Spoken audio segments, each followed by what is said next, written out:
Hi all, I'm Rebecca. I'm the Director of Public Art here in Tempe, part of Tempe Arts and Culture, and really happy to be able to work with neighborhood services and residents on these projects.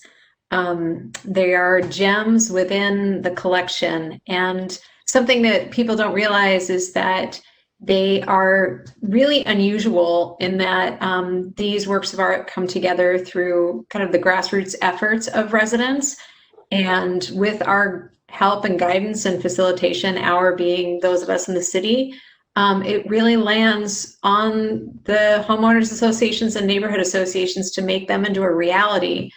Once they're complete, then if they're on city property, they become part of the public art collection. That's again, if they're on city property, and I'll explain that in a minute. But we're thrilled with what the projects have been thus far. If you want to go to the next slide.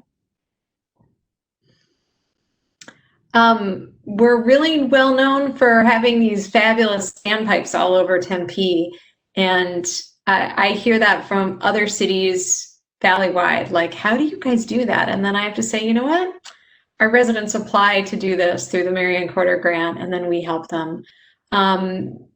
Most of the time, the standpipes are created through tile, but as you can see with this piece by Jake Early in Daly Park, some other options are available.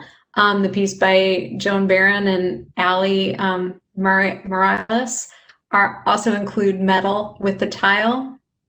And these are pretty unique pieces because they're utilitarian. They have to be there. There's some rules that these artists have to follow, but they manage to make them into landmarks throughout the neighborhoods. And everyone knows when they're in Broadmoor or Clark Park or Maple Ash, et cetera, by these standpipes, or that's at least what I hear about. Next slide.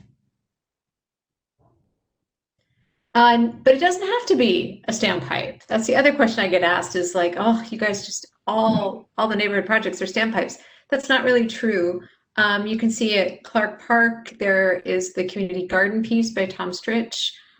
Greg Richard did this lovely bench. We have benches by other artists around. So it's really up to the applicants to think outside the box and to think about where art could enhance their neighborhood.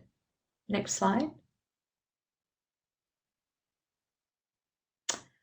We're open to working with residents and helping to determine a good location. We do have some rules though. The first being, as I mentioned, when the artwork is on city-owned property, it becomes part of the public art collection and we take care of it. Therefore, if you're looking at a location that's in city right away or on property, then we ask that you select artists from our pre-qualified list. This is a list of over 50 artists. It's available on our website. These artists have been vetted by residents and staff alike. They are really excited to work with residents and do these kinds of projects. And you'll find that in the list, it's broken up based on medium. If you happen to have artists in your neighborhood who are like, well, how do I get on that list? We open up this as a call for work every 2 to 3 years, depending on our availability, and we update it as such. So it does update regularly. When you're applying for an artwork, we ask that you select 3 artists and show proof of reaching out to them and getting some bid or information from them in your application. The art staff will help and facilitate the contract once the neighborhood has selected an artist to work on. And again, if it's on city property, we'll maintain it. And the reason that this is important is throughout the design process, we're going to help with materials, making sure that these have some longevity, that these are pieces that are properly located, that we can maintain them, that they're going to look as good 10 years from now as they do the day you put them in.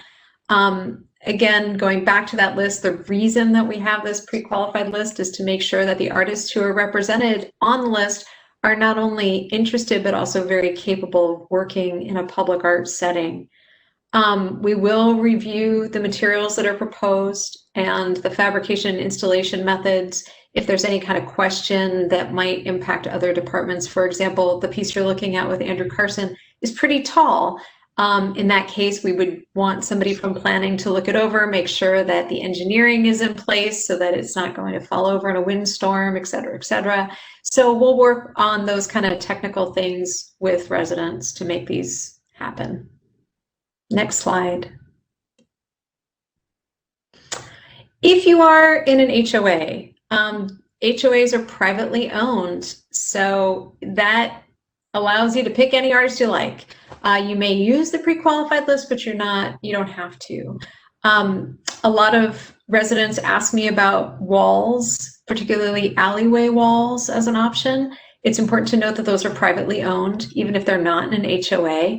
A good example right here with John Randall Nelson, these are privately owned walls at Date Palm Manor. So what that means is that when the artwork is done, we will still help with materials, we'll still help navigate and facilitate, we still help by writing the contract, but at the end of the project, it's residents that take care of it and maintain it. We will not maintain these pieces that are on a privately owned property.